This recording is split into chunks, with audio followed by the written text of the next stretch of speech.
tahu ya Allah bisa membuka pintu hidayah itu dari mana aja, dan qadarullah dari teori komunikasi yang saya dapatkan di kampus, alhamdulillah Allah izinkan saya menelusuri jejak agama samawi yang diklaim orang ada 3, padahal aslinya cuma 1, ya. Subhanallah. Dari situ saya dapat premisnya gini, kan kalau di teori yang saya dapatkan dulu di kampus, pesan dari sumber pesan sampai ke penerima pesan itu bisa jadi isinya berbeda. Kok bisa? Ya, karena ada kemungkinan ada noise atau ada distorsi.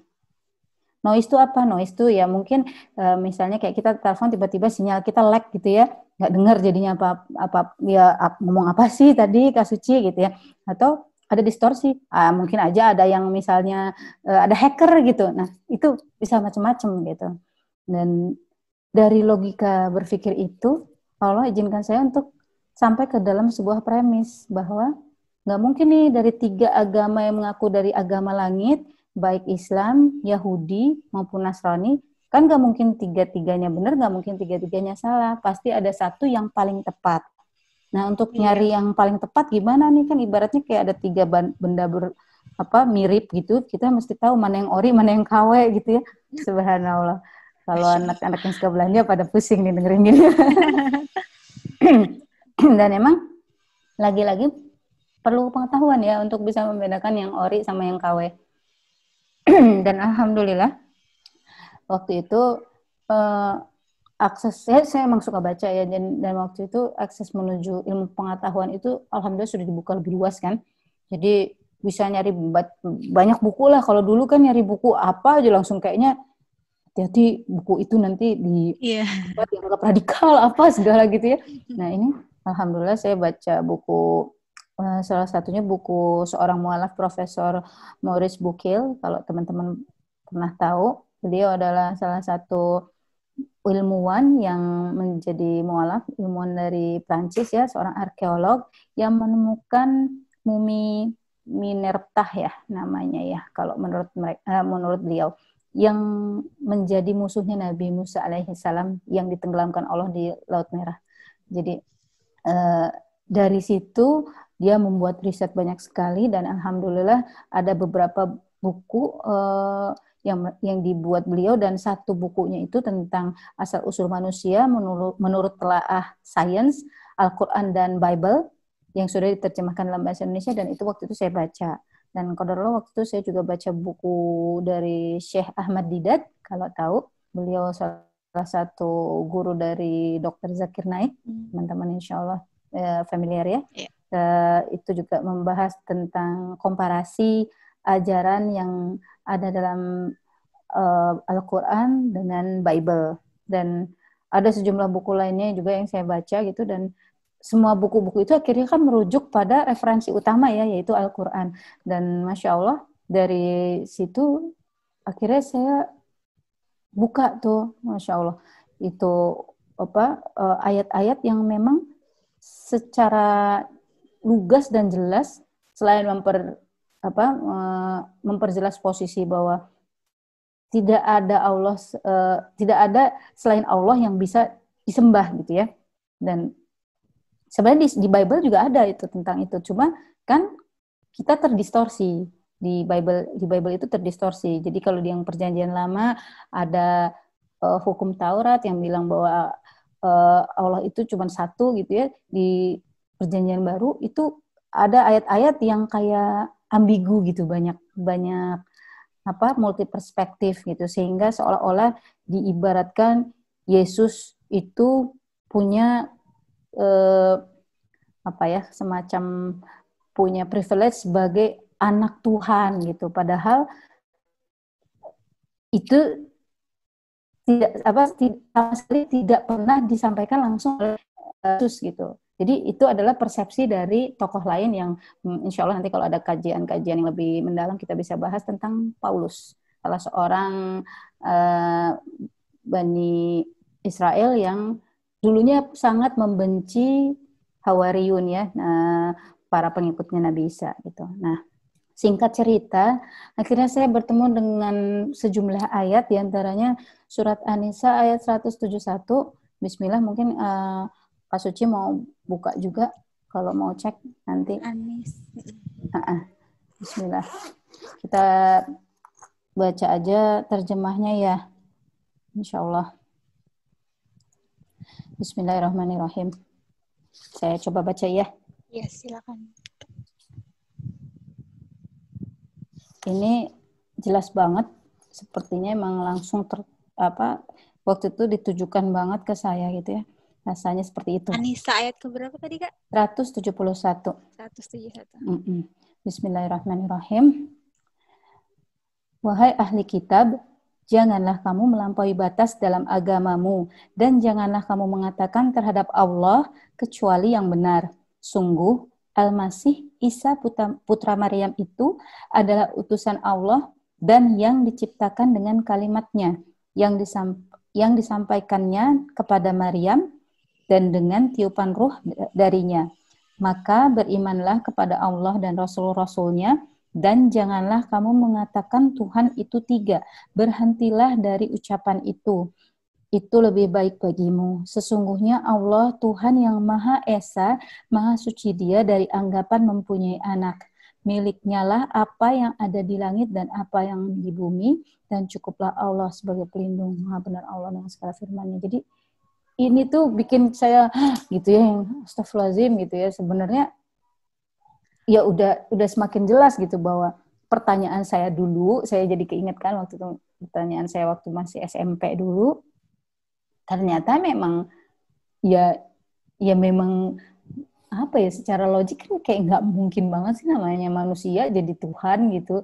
Dan pasti itu dituhankan, bukan Tuhan yang sesungguhnya gitu. Dan alhamdulillah terus juga ada di surat An-Nisa ayat 157 juga semakin memperjelas bahwa ternyata memang bukan Nabi Isa yang disalib ya, tapi seseorang yang diserupakan oleh Allah gitu. Dan itu makin pokoknya jadi ayat-ayat itu semakin kebuka gitu sampai akhirnya saya ngelihat ya Allah, ini mah udah pasti benar gitu ya dulu. Dan tapi dulu saya menyebut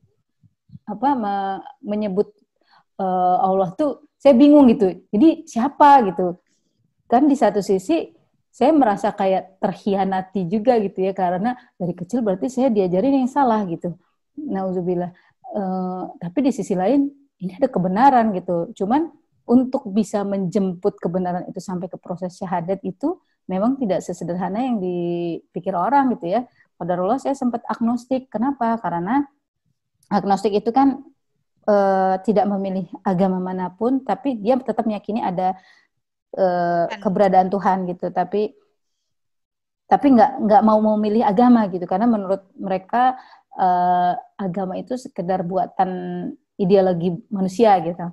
Nah, qadarullah saya sempat terjebak dalam pemikiran itu juga gitu, karena saya di satu sisi sempat melihat Islam dari muslimnya gitu, bukan dari ajarannya. Dan memang kalau kita lihatnya sama makhluk ya, kita pasti selalu kecewa ya, kayak yang masa sih gitu kok katanya Islam Muslim kok gitu nah gitu ya. iya begitu. Nah itu nauzubillah sempat membuat saya tuh stuck gitu, nggak mau mendekat sama kebenaran gitu, sampai akhirnya Allah izinkan saya untuk benar-benar nggak ada cara lain selain Islam gitu ya. Qadarullah saya juga sempat dikasih mimpi yang subhanallah, kalau diingat dulu itu mimpinya itu benar-benar buat saya ya kode keras kehidupan ya. Jadi kita tahu kan bahwa dalam surat Al-A'raf ya 172 ya, bahwa semua Bani Adam itu sebenarnya sudah pernah bersyahadat waktu di alam ruh ya. Tapi ketika kita lupa tuh ya, apalagi kalau misalnya qadarnya nggak dapet keluarga muslim ya, jadi nggak tahu kan gitu. Yang menjadikan Yahudi, Nasrani itu kan orang tua kita. Betul. Gitu ya. Tapi sudah berakal lengkap ya, udah bisa membedakan mana yang baik, mana yang buruk, kita punya tanggung jawab untuk mencari hakikat siapa sebenarnya yang harus kita menghamba itu siapa gitu ya. Berarti kita harus mencari keberadaan Tuhan kita gitu. Seperti layaknya Nabi Ibrahim alaihissalam, walaupun bapaknya Azar itu ahli berhala, tapi kan nggak berarti ya pasrah aja gitu kan. Kita harus terus menggunakan akal pikiran kita untuk mencari kebenaran yang hakiki, yaitu sebagai hamba yang berserah gitu ya, seperti yang Masya dicontohkan Allah. Nabi Ibrahim alaihissalam.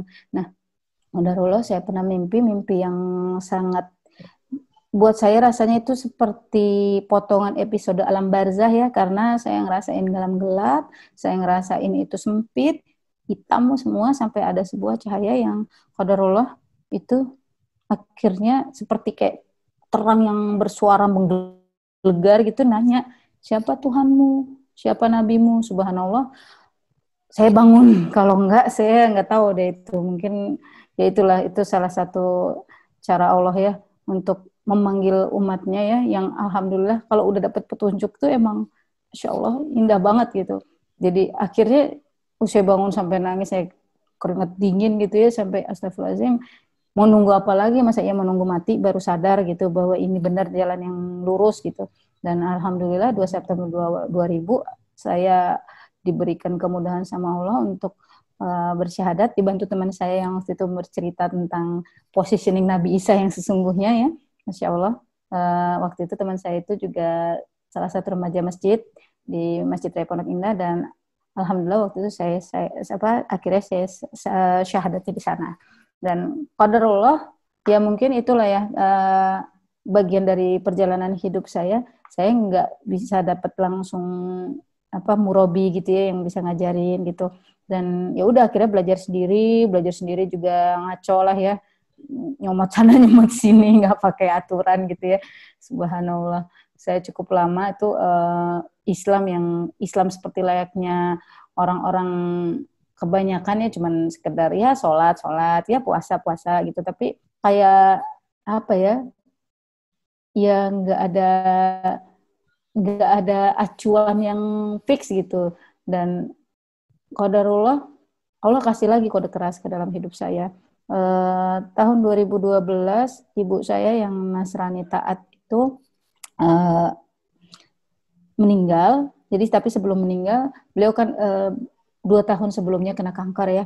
Jadi ibu saya sempat bilang ke saya, "Nak, kamu jadi Islam yang taat ya." Qadarullah dulu padahal waktu saya ketahuan masuk Islam, jadi saya tuh dulu diam-diam masuk Islamnya, nggak langsung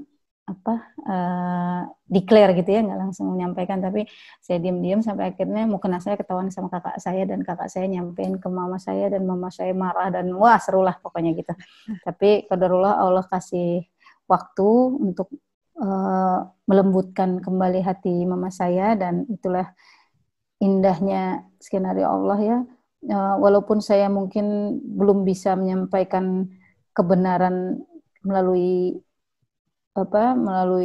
perkataan kebenaran Islam ini gitu, tapi dari mama saya juga belajar bahwa ya ternyata kalau Allah sudah berkehendak, apapun bisa terjadi gitu. Dan alhamdulillah, yang subhanallah, tadinya tuh mama saya padahal sebegitu marahnya gitu ya, sampai akhirnya bisa menyampaikan di ujung hidupnya, "Nak, jadi Islam yang taat ya nak, Islam yang benar gitu." Insya Allah itu keluar dari seorang ibu yang padahal bukan Islam gitu. Oh, iya. Itu kalau nggak karena kasih sayang Allah, nggak mungkin gitu ya. Dan tapi posisinya saat itu almarhum belum memeluk Islam ya, belum, kayak.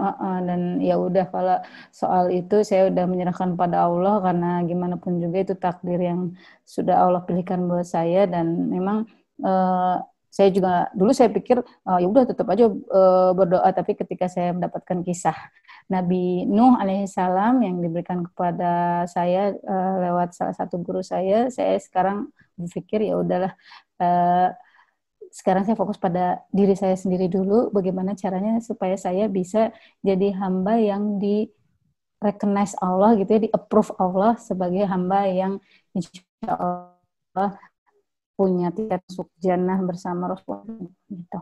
Dan qadarullah di tahun 2013, jadi 2012 itu mama saya sakit, sebenarnya papa saya sakit juga gitu. Papa saya ini memang saya nggak keluarga kami dulu kan separate ya, bapak sempat separate sama mama gitu, tapi papa saya uh, di keluarganya kemudian ya beliau menikah lagi itu sudah masuk Islam gitu. Tapi lagi-lagi qadarullah di ujung hidupnya, setahun setelah mama saya meninggal, beliau pulang juga karena kondisi sakit, komplikasi. Bukan sakitnya yang saya sedihkan ya, tapi qadarullah hanya mungkin beberapa pekan sebelum beliau meninggal, ayah saya itu memilih mundur kembali ke agama yang lama. Nah itu benar-benar jadi sebuah apa ya, semacam tamparan keras buat saya gitu, bahwa iya ya benar ya, jadi Islam ya emang harus jadi Islam yang taat, karena kalau enggak ya Allah punya kehendak, punya prerogatif untuk memberikan hidayah kepada siapa yang Ia kehendaki. Tapi jangan lupa Allah juga bisa mencabut dan menyesatkan siapa yang Ia kehendaki. Nauzubillah, saya nggak mau kalau sampai pulangnya saya tidak dalam keadaan Islam. Dan dari situ itu saya sempat yang nggak apa ya, kayak mungkin seperti shock gitu ya, lebih ke kayak apa, kosong gitu, yang rasanya tuh ya Allah. Ya memang keluarga apa, ibu bapak saya sudah meninggal ya, tapi bukan masalah kepergian mereka yang saya sedihkan, tapi ya Allah, kalau saya nanti meninggal saya gimana ya Allah gitu. Saya nggak mau meninggal dalam keadaan tidak Islam gitu. Dan dalam segala ke apa ya, kepedihan dan ya kebodohan saya minta ampun. Saya benar-benar, saya menyebutnya sweet surrender lah ya, menyerah tanpa syarat gitu di hadapan Allah. Ya Allah, hamba mohon tunjukkan jalan untuk bisa menjadi seorang muslimah yang sesuai dengan jalan yang kau ridhoi, jalan yang lurus itu gitu. Dan alhamdulillah Allah jawab doa saya. Alhamdulillah Allah juga memberikan petunjuk. Dari situ saya dapat guru ya, alhamdulillah. Seorang guru ngaji yang juga guru kepala sekolah taman kanak-kanak, TPA gitu. Qadarullah 2019 akhir yang lalu beliau sudah berpulang juga. Dari beliau itu saya belajar Islam secara kafah, Masya Allah. Jadi saya tuh dari tahun 2000 sampai 2014 nggak bisa baca Al-Quran huruf hijaiyah. Jadi saya tahu huruf hijaiyah, tapi begitu disambung, subhanallah, nggak ngerti bacanya. Tapi kalau sendiri-sendiri bisa baca, tapi kalau disambung nggak bisa. Nah, itu juga karena saya belajar sendiri ya, bukan belajar dari guru gitu. Dan saya sempat belajar mencok-mencok gitu yang cuma sekali, dan ya memang ternyata untuk belajar pun ada adabnya ya. Itulah indahnya Islam, semuanya diatur sedemikian rupa. Dan alhamdulillah bersama almarhumah Umi Irma waktu itu saya diajarin belajar huruf hijaiyah plus belajar akhlak. Mulai dari bagaimana kita memperlakukan Al-Quran ya, kita harus wudhu dulu, kenapa kita harus tutup aurat gitu, terus dikasih tahu ayatnya seperti apa, fungsi dari apa, menutup aurat tuh sebenarnya semasif apa dampaknya gitu. Dan ternyata memang setelah saya merasakan indahnya tutup aurat itu memang beda gitu, ilmu tuh lebih mudah masuk, alhamdulillah. Dan memang saya agak termasuk yang tambeng gitu ya, nggak bisa langsung ujuk-ujuk gitu. Jadi dari tahun 2014 saya nggak langsung tutup aurat juga. Ya itulah yang masih banyak godaan setan yang saya lebih dengar waktu itu daripada mendengarkan kebenaran. Lagi-lagi lingkungan itu sangat mempengaruhi ya, sahabat semua. Jadi pilihlah dengan bijak teman-temanmu. Jangan sampai mereka justru membawamu ke dalam api neraka.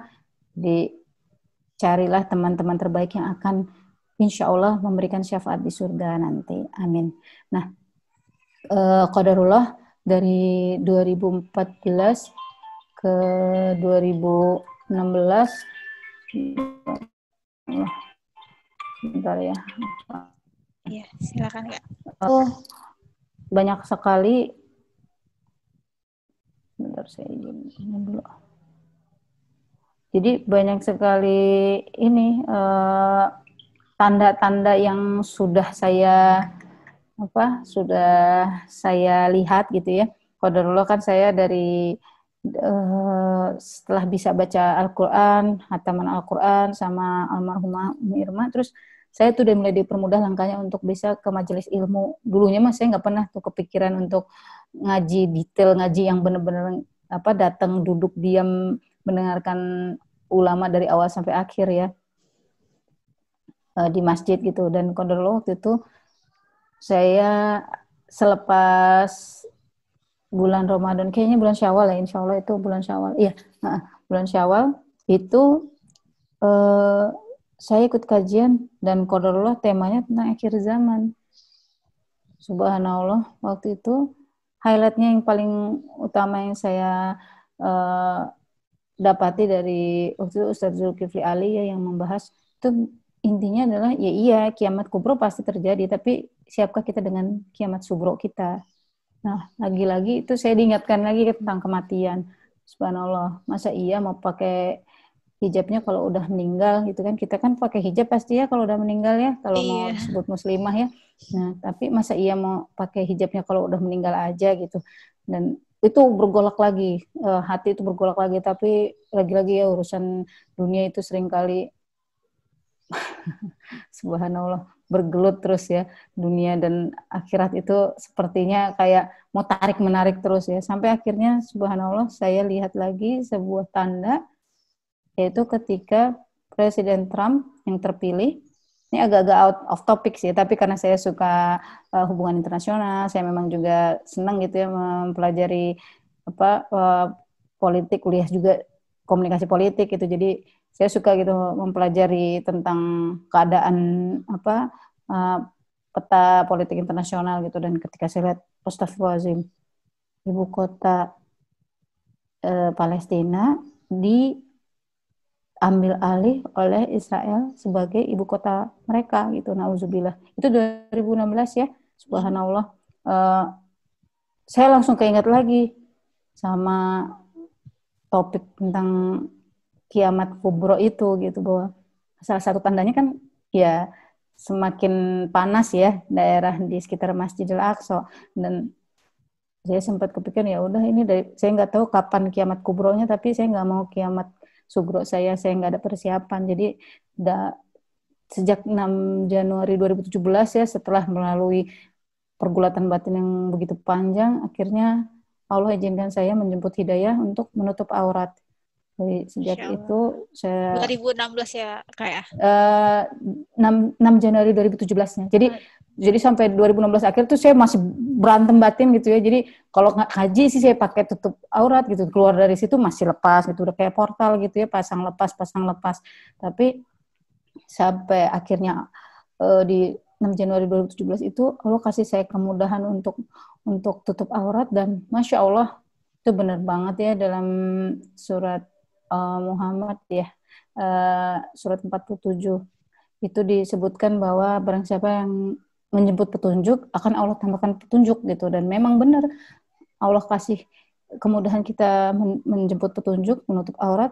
Subhanallah, nggak lama dari situ ya, sekitar sebulanan dari saya tutup aurat, Allah izinkan saya jadi tamu Allah di Baitullah. Masya Allah, saya bisa berumroh gitu. Subhanallah, kebayang ya, dari tadinya kita kan sholat menghadap kiblat, menghadap Ka'bah, terus kita lihat langsung di depan mata kita. Masya Allah, apalagi dengan kondisi sekarang ya, untuk umroh aja nauzubillah nggak bisa dapat lagi kemudahan gitu. Masya Allah, itu bahan muhasabah kita ya, apa sih yang sudah kita lakukan sehingga Allah segitu murkanya sampai nggak mengizinkan kita mendapatkan kemudahan untuk jadi tamu Allah lagi gitu. Nah, itu PR kita bersama sih sebenarnya.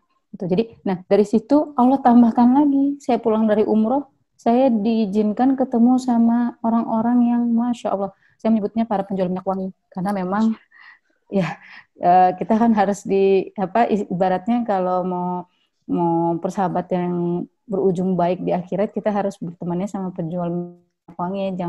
Jangan pandai besi, nanti malah jadi banyak para pegiat majelis taklim gitu ya, orang-orang soleh, para guru-guru yang Masya Allah ilmunya dan akhlaknya luar biasa. Sampai akhirnya saya ketemu forum halakoh yang membawa saya untuk belajar mengenal ilmu tajwid secara lebih mendalam. Dan alhamdulillah sampai sekarang saya diberikan Allah kesempatan untuk terus istiqomah. Sampai sekarang saya masih belajar di Forum Halaqoh Masjid An-Nasr, nggak jauh dari rumah saya. Jadi ternyata semua itu dekat, subhanallah. Itu deket banget dari rumah gitu, jalan kaki juga bisa. Saya bilang, kemana aja saya Kemana aja. selama ini tuh kemana aja. Tapi itulah Salihah. Jadi Allah itu membuka mata hati siapa yang Allah inginkan. Gitu. Makanya nggak heran kalau ada orang yang nggak mengenal Islam, terus kekeh gitu ya, Islam itu di kepala mereka jelek, ya berarti memang belum dibuka sama Allah mata hatinya. Tapi ya disitulah indahnya kesabaran dalam berdakwah. Kalau kita terus ikhtiar minta sama Allah, wallahu alam kalau Allah kasih ya, itu. Iya, Masya Allah, luar biasa ya Teh. Jadi satu yang saya dapatkan yang luar biasa dari apa yang tadi Kakak jelaskan, memang manusia itu harus menggunakan potensi akal gitu ya Kak ya, supaya hidayah itu bisa juga datang di diri kita, walaupun di sisi lain Allah juga akan memudahkan upaya kita dalam rangka mendekatkan diri kepada Allah, tetapi di sisi lain manusia itu harus berusaha untuk mencari kebenaran dengan apa? Dengan akal yang sudah Allah berikan kepada setiap manusia itu ya Kak ya, benar. Betul sekali. Jadi makanya kan dalam Al-Qur'an kita sering sekali mendengar kata apa? Wa tafakarun ya kan, ulul albab gitu ya. Jadi kita tuh memang panduan ini, kitab yang sempurna ini hanya bisa bermanfaat bagi orang-orang yang berakal. Menggunakan akalnya dan tetap hatinya minta terus diterangi oleh cahaya Allah Subhanahu wa taala. Iya, satu lagi Teh. Ilmu kan dari Allah soalnya. Iya, bukan kita nih yang pinter, bukan, karena Allah kasih aja. Gitu. Satu lagi Teh, ini gimana sih supaya bisa istiqomah dalam ketaatan kepada Allah, karena yang berat itu istiqomah ya Kak ya, bukan rindu yang berat. Jadi gimana apa yang harus kita lakukan supaya istiqomah dalam kebenaran ini? Jadi bismillah, sekali lagi dalam surat Al-An'am ya, ayat 125. Bismillahirrahmanirrahim. Kita buka ya. Surat Al-An'am ayat 125. Saya coba baca ya. Bismillahirrahmanirrahim. Barang siapa dikehendaki Allah akan mendapat hidayah atau petunjuk, dia akan membukakan dadanya untuk menerima Islam. Dan barang siapa dikehendakinya menjadi sesat, dia jadikan dadanya sempit dan sesak seakan-akan dia sedang mendaki ke langit. Demikianlah Allah menimpakan siksa kepada orang-orang yang tidak beriman. Subhanallah. Jelas banget ya. Jadi lagi-lagi perkara istiqomah itu nggak akan bisa terjadi tanpa kita minta sama Allah. Kalau berdasarkan kemampuan kita sendiri nggak akan bisa. Hanya Allah yang punya prerogatif untuk terus memberikan cahaya yang hak ini gitu ya. Makanya kita selalu minta kan dalam setiap sholat kita, ihdinas siratal mustaqim. Jadi itu tuh mintanya, kalau insya Allah nanti abis ini kalau mau sholat jadi makin berasa ya, mintanya tuh bener-bener minta gitu, jangan cuma sekedar baca di lidah aja gitu ya. Kalau kita rasakan dengan hati, ya kita nggak mungkin bisa begini kalau nggak karena kasih sayang Allah gitu. Dan perkara istiqomah sebenarnya dalam Al-Quran udah jelas. Coba nanti dicek. Ada yang ya ayyuhalladzina amanu, ada yang ya ayyuhan nas gitu ya. Nah, coba ikutin yang ya ayyuhalladzina amanu. Itu perintah untuk bisa istiqomah. Specifically itu adalah untuk orang-orang beriman. Insya Allah kalau kita terus ya kita catat deh, mulai dari yang diwajibkan atas kamu berpuasa, terus zakat, ya kan, terus perkataan baik, jangan menggibah gitu, terus penuhilah janji. Banyak banget kalau kita list gitu ya, dalam perintah untuk ketaatan bagi orang-orang yang beriman. Nah, kalau kita itu lakukan, insya Allah kita akan makin merasakan indahnya berjalan lurus di jalan yang sudah diridhoi Allah ini gitu. Dan lagi-lagi pastikan niatnya itu tulus, hanya ingin mencari ridho Allah. Jadi barang siapa yang insya Allah ikhlas, ya ridho dengan segala ketetapan yang Allah berikan dalam hidupnya, dan terus berikhtiar terbaik, insya Allah istiqomah itu bisa bisa terus dijaga gitu ya. Karena kan emang Islam udah menyediakan perangkat untuk istiqomah. Coba dalam sholat aja sehari kita wajib 5 kali minimal, ya kan? Kalau mau tambah dapat bonus-bonus, ikutin deh semua sunah-sunah yang sudah Rasulullah ini ya contohkan. Dan lagi-lagi, oh ya, yang nggak boleh kelupaan adalah kalau kita mau cari sampel terbaik, ya uswatun hasanahnya adalah Rasulullah. Dan mungkin kalau kita kan kadang-kadang suka gini, oh ya iyalah dia kan nabi, ya justru karena itu gitu. Kalau kalau nggak, ngapain kita nyontohin orang yang nggak jelas gitu kan? Contohlah orang yang sudah pasti dapat jaminan surga kan? Iya dong, logika sederhananya kan begitu. Ngapain kita nyontohin orang yang nggak tahu jaminan surga apa nggak masuk apa begitu di akhirat nanti masuk surga apa enggak? Kalau Rasulullah udah dapat jaminan gitu, jadi ya udah kita ikuti aja yang sudah dicontohkan Rasulullah gitu. Jadi jangan sampai kita malah seolah ciut gitu karena ya itu kan nabi gitu. Itu selalu yang apa buat saya tuh jadi challenge gitu sama teman-teman gitu. Justru karena Rasulullah itu nabi, berarti kan sama manusia. Waktunya juga sama ya, 24 jam sehari ya. Kalau dari kalangan malaikat mungkin kita nggak bisa nyontohin ya, sifatnya lain gitu ya. Mereka dari cahaya, kita dari tanah. Ya ini semua nabi-nabi dan rasul yang Allah kirimkan ke muka bumi itu kan sama sifat dasarnya sama kita manusia. Berarti kan kita punya peluang yang sama juga untuk bisa berikhtiar optimal sebagaimana yang dicontohkan para rasul dan para nabi gitu. Khususnya nabi terakhir yang jadi acuan yang versi lengkapnya gitu ya. Nah, ini yang sering salah kaprah nih Kak di kalangan milenial sekarang itu justru malah mencontohnya sama idola-idola yang justru mereka di luar daripada agama kita ya. Kan hadis Rasulullah itu nanti kita akan bersama dengan orang yang kita cintai di akhirat. Nah, kalau kita cintanya justru kepada idola-idola yang tidak tahu akhirnya nanti mereka ke surga atau ke neraka, kenapa kita harus mencontoh mereka?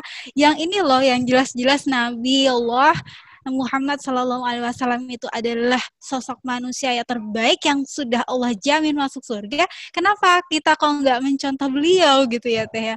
Nah, ini yang sering PR bersama kita. Benar-benar.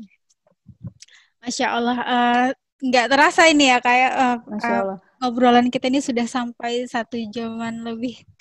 Afwan, soalnya sebentar ya. Iya. Sebentar, sorry. Ada yang mau disampaikan closing statement mungkin? Masya Allah. Iya, Solihah. Jadi karena ini kan akad komunitasnya jelas ya, Indonesia tanpa pacaran ya, Masya Allah. Tapi intinya sebenarnya gini, dalam Islam itu kita tetap diminta untuk menjaga kesucian itu bukan karena kita nggak boleh, tapi karena ini tuh indah gitu. Bayangkan kalau konsep mengenal pasangan lebih dalam itu kita lakukan setelah kita halal. Itu akan Masya Allah, sebagaimana contoh yang disampaikan oleh Rasulullah ya, berkasih sayang dengan pasangan, dengan suami istri itu adalah sesuatu yang justru disunahkan gitu. Tapi jangan sampai terjadinya duluan gitu, jangan kebalik prosesnya gitu. Jadi menikahlah dulu baru bersayang-sayangan, karena itu adalah sunnah kalau di dalam Islam. Jangan dibalik, kalau kita bersayang-sayangan dulu baru menikah, siap-siap dapat banyak kesulitan dan kemudaratan. Jadinya nikahnya nggak berkah, jadinya hubungannya bukanlah hubungan untuk mencari ridho Allah, nauzubillah, jangan sampai gitu. Jadi kita harus tadi luruskan niat, luaskan pikiran, dan lapangkan hati untuk menerima kebenaran Allah, karena Allah pasti memberikan segala sesuatu syariat itu karena Allah sayang sama kita. Iya, Masya Allah. tentu ya ujian dari Allah itu pasti ada pada setiap manusia, tapi yang pasti yang harus kita lakukan adalah tetap berada dalam koridor yang sudah Allah izinkan, yaitu dengan Islam, insya Allah. Begitu ya pembahasan kita kali ini. Masya Allah. Mudah-mudahan lebih berkah lagi. Amin, Dan amin. mudah-mudahan kita berdoa kepada Allah supaya pandemi COVID-19 ini segera berakhir ya, sehingga Masya Allah. harapannya kita bisa langsung face Bertemu to langsung face ya, ya. Masya Iya Allah, suci. harapannya, karena ya namanya saudara itu kan ya walaupun jauh tapi insya Allah dekat di hati ya, sesama orang-orang yang beriman insya Allah. Amin, amin Allah, amin. Ya, jadi kita juga harus terus saling mendoakan ya, karena sejatinya kita semua adalah satu tubuh, sebagaimana yang Rasulullah sampaikan. Kalau ada salah satu bagian tubuh yang sakit, maka bagian tubuh yang lain tentu juga akan merasakannya. Maka kita perlu terus saling mendoakan, saling mengingatkan dalam kebaikan. Wallahu a'lam bishawab. Mohon maaf lahir batin. Ini sesungguhnya mulut saya itu paling dekat dengan telinga saya. Jadi saya itu berbicara seperti ini untuk mengingatkan diri saya sendiri. Tapi insya Allah apapun yang kita share tadi, segala kebenarannya itu kebenaran datang dari Allah, dan segala kekurangan itu adalah murni kebodohan saya, keterbatasan saya sebagai manusia. Semoga tetap ada ibrah yang bisa didapatkan ya buat sahabat sekalian. Dan lagi-lagi sebaik-baiknya ilmu adalah yang diamalkan. Semoga kita bisa mengamalkannya. Amin, amin, ya rabbal amin alamin. ya rabbal alamin. Ya, mungkin itu saja ya pembahasan kita kali ini. Saya mengucapkan terima kasih kepada Kak Tere. Ya, kalau kurang lebihnya dari kami mohon dimaafkan. Kita sama-sama saling ridho. Insya Allah mudah-mudahan acara kita bisa lebih berkah lagi. Amin. Amin, ya rabbal alamin. Sama-sama kita akhiri dengan doa penutup majelis dan hamdalah. Subhanakallahumma wa bihamdika asyhadu an la ilaha illa anta astaghfiruka wa atubu ilaik. Walhamdulillahirabbil alamin. Wassalamualaikum warahmatullahi wabarakatuh. Waalaikumsalam warahmatullahi wabarakatuh. Dari Kak.